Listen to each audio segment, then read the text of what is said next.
ఇటీవల టాలీవుడ్ లో విడుదలైన జితేందర్ రెడ్డి సినిమా ప్రజల్లో జాతీయ భావాన్ని పెంపొందించేదిగా ఉందని ప్రేక్షకులు భావిస్తున్నారు. ఓ స్వయం సేవకుడి జీవిత కథను జితేందర్ రెడ్డి అనే బయోపిక్ గా తెరకెక్కించాడు దర్శకుడు విరించి వర్మ. టీజర్ ట్రైలర్స్ తో ఆసక్తిని క్రియేట్ చేసిన ఈ బయోపిక్ మూవీ ప్రేక్షకులను విశేషంగా ఆకట్టుకుంటుంది.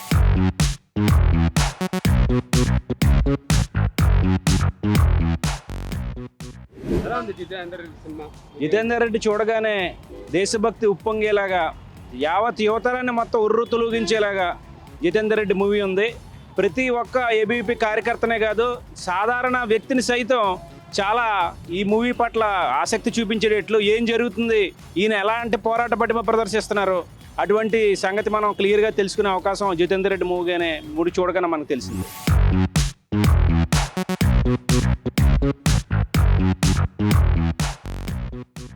ఇక ఈ సినిమా కథలోకి వెళ్తే 1980 కాలంలో ఉమ్మడి కరీంనగర్లోని జగిత్యాలలో ఆర్ఎస్ఎస్ స్వయం సేవకులుగా జితేందర్ రెడ్డి కుటుంబం దేశం కోసం ధర్మం కోసం నిలబడుతుంది. జితేందర్ రెడ్డి కూడా చిన్నతనం నుండి ఆర్ఎస్ఎస్ భావాజాలాలు కలిగి ఉంటాడు. ఈ ప్రభావం అతడి కాలేజీ సమయంలో మరింతగా పెరుగుతుంది. ధర్మం కోసం ప్రజలకు న్యాయం చేయాలని పరితపిస్తుంటాడు. అయితే పేదలను పీడిస్తున్న నక్సల్స్ వారు చేస్తున్న అన్యాయాలను ఎదిరించాలని జితేందర్ రెడ్డి ప్రయత్నిస్తాడు. ఈ క్రమంలో అతడు ప్రత్యక్ష రాజకీయాల్లోకి ప్రవేశించి తనదైన ముద్ర వేసుకుంటాడు.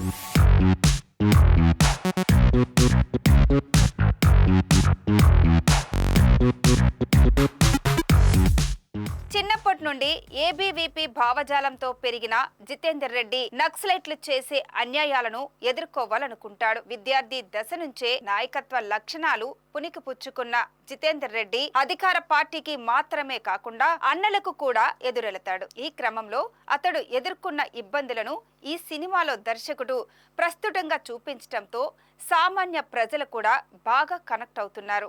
మనందరికీ తెలుసు, పుట్టినప్పుడు మనం దేహాన్ని సంచరించుకుంటాం, వెళ్ళేటప్పుడు మనం దేవుడి దగ్గరికి వెళ్తాం. కానీ దేహానికి దేవుడికి మధ్య దేశం ఉంటుంది. ఈ దేశానికి మనం ఒక యువతగా ఈ యొక్క జన్మ తీసుకున్న తర్వాత ఈ దేశం కోసం మనం ఎంతైనా పనిచేయాలి. అటువంటి కాన్సెప్టు ఆ యొక్క దేశం కోసం ధర్మం కోసం పనిచేటువంటి విధానం ఆర్ఎస్ఎస్ కానీ ఏబీవీపీ కానీ ఏదైతే ఈ యొక్క 75 సంవత్సరాల నుంచి చూపిస్తుందో ఈ యొక్క విధానాన్ని ప్రతి ఒక్క యువత ప్రతి ఒక్క భారతీయుడు కూడా ఈ యొక్క సినిమాని ఖచ్చితంగా నేర్చుకోవాలి. ఈ యొక్క సినిమాలో చూపించినటువంటి వైరం ఏదైతే ఉందో ప్రతి ఒక్కరి గుండెల్లో కూడా మనం ఎలగాలి. ఎందుకంటే ఈ యొక్క దేశం కోసం 10 మంది 20 మందో మరణించలేదు, కేవలం 3 లక్షలకు పైగా ఈ యొక్క దేశం కోసం రక్తం చిందించి స్వతంత్రం ఇచ్చినటువంటి ఒక భారతదేశం. ఈ యొక్క భారతదేశం స్వతంత్రం వచ్చిన తర్వాత కూడా ఒక దేశ నాశనాన్ని కోరుకున్నటువంటి ఒక నక్సలిజం ఏదైతే ఉందో ఈ యొక్క నక్సలిజాన్ని తిప్పి కొట్టి మసకబారినటువంటి ఎర్ర జెండాన్ని తిప్పి కొట్టినటువంటి ఈ యొక్క జితేందర్ రెడ్డి అని పిలువబడే ఈ యొక్క జితేందర్ రెడ్డి మూవీ చాలా రియలిటిక్గా ఉంది. ఖచ్చితంగా ప్రతి భారతీయుడు ఈ యొక్క సినిమాని ఖచ్చితంగా చూడాలి.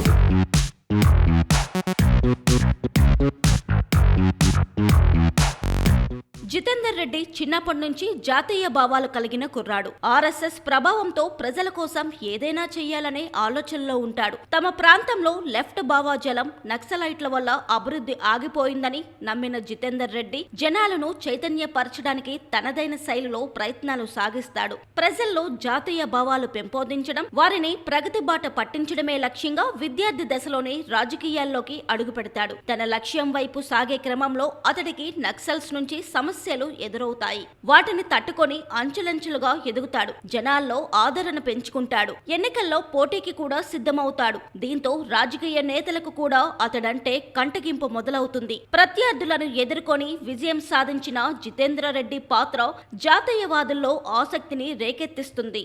ధర్మం కోసం జాతీయవాదం కోసం పోరాడే వ్యక్తిగా జితేందర్ రెడ్డి పాత్రలో రాకేష్ వర్రే మంచి పర్ఫార్మెన్స్ చూపించడంతో ఈ చిత్రం విజయం సాధించిందని ప్రేక్షకులు భావిస్తున్నారు. ఈయన కేవలం ఒక విద్యార్థి దశ నుంచే నేను సమాజాన్ని మార్పు తీసుకురావాలి. ఆయన ఒక సినిమాలో డైలాగ్ ఉంటుందన్న, ఏంటంటే అది ప్రజలకు ఏమైనా సరే వైద్యపరంగా కావాలనుకుంటే డాక్టర్ అని, లేకపోతే ఇంకైనా ప్రాబ్లం వస్తే పోలీస్ ఆఫీసర్ అని, అంటే ఏ వ్యవస్థలో బాగోకపోతే ఆ వ్యవస్థలో నేను కూడా వన్ ఆఫ్ ది పార్ట్ అయ్యి ఉండి ఆ ప్రాబ్లం క్లియర్ చేయాలి అనే విధంగా ఆయన ఇంటెన్షన్ ఉంటుంది కదా. సో ఆ ఇంటెన్షన్ ఏదైతే ఉందో నిజంగానే చాలా గొప్పది. ఆ గొప్పదైనటువంటి సిద్ధాంతం ఉండబట్టే భగవంతుడి దేవాలయానికి ఒక ఏబీవీపీ అనే ప్లాట్ఫామ్ ద్వారా సమాజానికి సర్వీస్ చేయడానికి ముందుకొచ్చి ఈరోజు జగిత్యాల జిల్లానే కాకుండా యావత్ భారతదేశాన్ని కూడా ఆయన ఏదైతే ఆయన మార్క్ అంటే మన భాషలో ఏమంటామంటే మార్క్ అంటాం మనం, అంటే ఆయన యొక్క ఉనికిని చెప్పడం. సో ఆ ఉనికిని ఏదైతే ఉందో చాలా అద్భుతంగా చూపించారు. నిజంగా అన్న నీ యొక్క మరణం ఏదైతే ఉందో ఆ మరణం మాకు నిజంగా వస్తుంది అనుకుంటే హ్యాపీగా మరణించడానికి మేము రెడీ అన్న. కారణం ఏంటంటే నీ యొక్క ఫర్ ఎగ్జాంపుల్ మనకి ఏదైనా దెబ్బ తగులుతుంది అనుకుంటే అమ్మ అని చెప్పి చాలా బాధపడుతున్నావు, కానీ నీకు కానీ నీ ఇంటికి కానీ ఎటువంటి స్వార్థం లేకుండా నిస్వార్థంగా సమాజం కోసం అన్ని బుల్లెట్లు తట్టుకునే శక్తిని నీకు భగవంతుడు ఇచ్చాడంటే నిజంగా హ్యాండ్సప్ అన్న. కారణం ఏంటంటే నిన్ను కనిపించినటువంటి తల్లిదండ్రులు ఎవరైతే ఉన్నారో వాళ్ళు నిన్ను సమాజం కోసం వదలటం, ఆ సమాజానికి నువ్వు సేవ చేయడమే కాకుండా నీతో కొన్ని వందల మంది వేల మంది సంఖ్య నీ వెంట రావడం అనేది అంతే ఆషామాషాగా చాలా సినిమాలో చూస్తూ ఉంటాం మనం. ఏంటంటే ఏదో గ్రాఫిక్స్ నడిపిస్తూ ఉంటారు, గ్రాఫిక్స్ నడిపించి కొన్ని కోట్ల బడ్జెట్ పెట్టి తీస్తూ ఉంటారు, కానీ సినిమాని చాలా తక్కువ ఏదైతే ఫైనాన్షియల్ అమౌంట్ ఉందో తక్కువ అమౌంట్తో సినిమాని తీసి నిజంగానే భారతదేశమే కాదన్నా ఈ సినిమాను వరల్డ్ వైడ్గా చూసి నీ కష్టం ఏదైతే ఉందో నీ కష్టానికి ప్రతిఫలం ఖచ్చితంగా భగవంతుడి దయ వల్ల ఏదో ఒక రూపంలో నీకైతే దేవుడు హెల్ప్ చేస్తాడన్న. నీలాంటి ఒక గొప్ప హీరో యొక్క క్యారెక్టర్ ఏదైతే ఉందో నిజంగా ఆ క్యారెక్టర్ చేసినందుకు నీకు కానీ మీ యూనిట్కి కానీ ప్రత్యేకమైన ధన్యవాదాలు తెలియజేస్తున్నాం. At the same time Jagtial జిల్లాలోనే కాదు, వన్స్ మోర్ రిపీటెడ్, జగిత్యాల జిల్లాలోనే కాదు జితేందర్ రెడ్డి అన్న భారతదేశం మొత్తంగానే కాకుండా ప్రపంచవ్యాప్తంగా కూడా ఆయన యొక్క మార్గదర్శకం తీసుకొని యూత్ అందరం కూడా నడుస్తామని చెప్పేసి తెలియజేస్తున్నాం. అన్ని భాషల్లోనూ అంటే అన్ని భాషల్లో కాలేదన్న, అదే అంటున్నాను. నేను ఏమంటానంటే ఈ సినిమా తీస్తున్నటువంటి ఆయన ఎవరైతే ఉన్నారో అంటే డైరెక్ట్ హీరో గారు పేరు నాకు సరిగ్గా గుర్తులేదు, సారీ అన్న. సో ఆయన ఎవరైతే ఉన్నారో ఆయన చాలా బాధపడ్డారు. నేను చాలా ఇంటర్వ్యూలో చూసి ఏంటంటే ఇది ఎవరు ప్రమోషన్ చేయలేదు. వాస్తవమే, ప్రమోషన్ చేయలేదంటే వారు ఒక్కరు చేయలేదు, వారికి ఉండాలన్న. వ్యక్తిగతంగా ఇప్పుడు మీరు ఏదైతే ఇంటెన్షన్ పెట్టి మీ యొక్క కళను సంపూర్ణంగా మీ సాయశక్తిలో పెట్టి జితేందర్ రెడ్డి అనే క్యారెక్టర్ని మీరు నిమగ్నం అయిపోయారు. ఆ క్యారెక్టర్ మీరు ఉంది కదా జితేందర్ రెడ్డి అనే క్యారెక్టర్, అది నిజంగానే మేము ఎప్పుడో మేము నార్మల్గా మా పెద్దలు చెప్తున్నాం లేకపోతే ఎవరో చెప్పుకుంటే విన్నది తప్ప మేము చూసింది కాదు. ఈ యొక్క సినిమా చూసిన తర్వాత యాజ్ టీజ్ జితేందర్ రెడ్డి అని మీలో చూసామన్నా. నిజంగానే మీరు మీ పేరు ఏముందో ఆ పేరు పక్కన మిమ్మల్ని ఇనిషియల్గా పెట్టుకొని జితేందర్ రెడ్డి అన్న పిలుచుకున్నా సరే మీకు చాలా తక్కువ గౌరవం ఇచ్చిన వాళ్ళు అవుతాయి. ఎందుకంటే మీరు ఆ క్యారెక్టర్ని అంత అద్భుతంగా చేశారు. మీతో పాటు పక్కన ఉన్నటువంటి రామన్న గారి క్యారెక్టర్ కానీ, గోపన్న గారి క్యారెక్టర్ కానీ, లేకపోతే మన జగనన్న గారి క్యారెక్టర్ కానీ, ఇదేదో క్యారెక్టర్ ఉందో చాలా అద్భుతంగా తీర్చిదిద్దారని. అట్ ది సేమ్ టైం ఓవరాల్గా మన జితేందర్ రెడ్డి అన్న గారితో పాటు ఇంకా 56 మెంబర్స్ ఆయనతో పాటు విద్యార్థి పరిషత్ తరఫున సమాజం కోసం చనిపోవడం జరిగింది.